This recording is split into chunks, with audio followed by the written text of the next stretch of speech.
اللہ کے سوا کسی اور کی اطاعت جس سے اللہ کی معصیت لازم آتی ہو، شرک۔ لا طاعت لمخلوق فی معصیت الخالق، مخلوق میں سے کسی کی اطاعت نہیں ہوگی یہ اس معاملے میں جس میں خالق کی معصیت لازم آ رہی ہے۔ ہاں، خالق کے احکام کے اندر اندر والدین کا حکم بھی مانو، اطاعت کرو، اساتذہ کا حکم مانو، کسی اور کو اپنا لیڈر مانا ہے اس کا حکم مانو، لیکن ناٹ بیونڈ وہ جو سرکل ہے کتاب و سنت کا، اس سے باہر نہیں۔ لا طاعت لمخلوق فی معصیت الخالق، یہ آپ الجبرے کے فارمولے کے طور پر اپنے سامنے رکھیے۔ اب اسے اپلائی کیجئے، جیسے فارمولوں کے ذریعے سے پھر بڑے بڑے وہ سم جو ہے وہ حل کیے جاتے تھے سوالات۔ صبح کا وقت ہے، آنکھ بھی کھلی ہے، کوئی اذان کی آواز بھی کان میں آئی ہے، آپ کا نفس کہتا ہے ابھی سو جی۔ آپ نے اپنی چادر یا کمبل کو درست کیا اور کروٹ لی اور سو گئے۔ یہ کیا ہے؟ آپ نے کس کا حکم پیچھے پھینکا اور کس کا حکم مانا؟ اللہ کے حکم کو پیچھے پھینک دیا، نفس کے حکم کو آگے رکھا۔ یہ شرک، اس شرک کو جاننے والے بہت کم ہیں۔ مولانا روم نے خوب کہا تھا، نفس ماں ہم کم ترس فرعون نیست لیکن اورعون ایراعون نیست۔ میرا نفس بھی فرعون سے کم نہیں ہے۔ فرعون نے کہا تھا نا الیس لی ملک مصر وہذہ الانہار تجری من تحتی، کیا اس ملک کے مصر کی حکومت میری نہیں ہے؟ اور سارا جو یہ آپ پاشی کا نظام ہے، انہار کا نظام ہے، وہ میرے کنٹرول میں نہیں ہے؟ جس کا چاہوں موگا کھلا رکھوں، جس کا چاہوں بند کر دوں۔ یہ تھا خدائی کا دعویٰ، انا ربکم الاعلی۔ تو مولانا روم کہتے ہیں میرا نفس بھی اس سے کمتر نہیں ہے۔ وہ کہتا یہ جسم میرا ہے، اس پر میرا حکم چلے گا، میں نہیں جانتا کون اللہ کون رسول، کیا حرام کیا حلال۔ تو فرعون سے کم تو نہیں ہے میرا نفس، لیکن اورعون اس کی بہت مدد تھی، فوج تھی، لاؤ لشکر تھا، تو اس نے زبان سے بھی کہہ دیا کھل کر انا ربکم الاعلی۔ میں مسکین ہوں، غریب ہوں، میرے پاس کوئی طاقت نہیں ہے، میں زبان سے تو کچھ نہیں کہہ سکتا، اندر سے میرا نفس یہی کہتا۔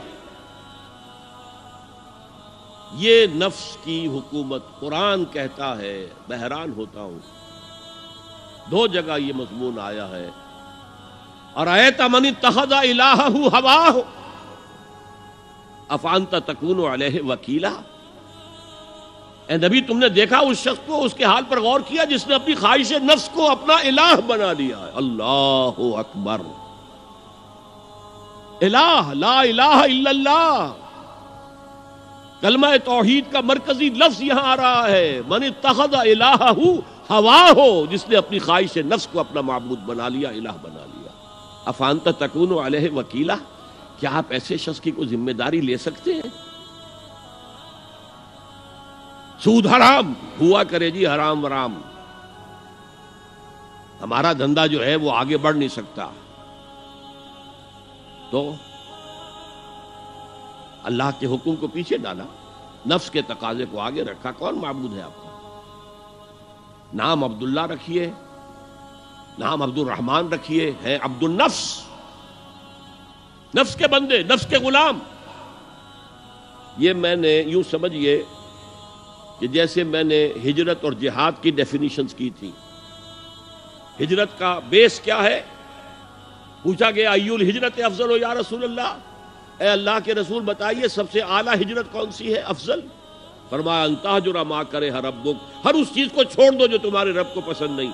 آج رات ہی سے آپ ہجرت شروع کر سکتے ہیں۔ جائزہ لیجئے کیا کیا چیزیں میری زندگی میں خلاف شریعت ہے، تو اللہ کو ناپسند ہے، فیصلہ کیجئے کہ آج کے بعد نہیں ہوگی، ہجرت شروع ہو گئی، افضل الہجرہ، سب سے افضل ہجرت شروع ہو گئی۔ لیکن ٹاپ پر لے جائیے تو یہ ہجرت جب اللہ کے دین کو قائم کرنے کی جدوجہد اس مرحلے پر آ جائے کہ اب باطل کے ساتھ ٹکراؤ ہے اور اب چاہیے کہ ساری قوت ایک مرکز پر جمع ہو جائے، ہجرت فرض کر دی گئی، وہ ہجرت گھر بار چھوڑ کر، اہل و عیال کو چھوڑ کر، اور مکے کے بھیڑیوں کے رحم و کرم پر چھوڑ کر اپنے گھر والوں کو جو لوگ ہجرت کر کے آئے، حکم تھا۔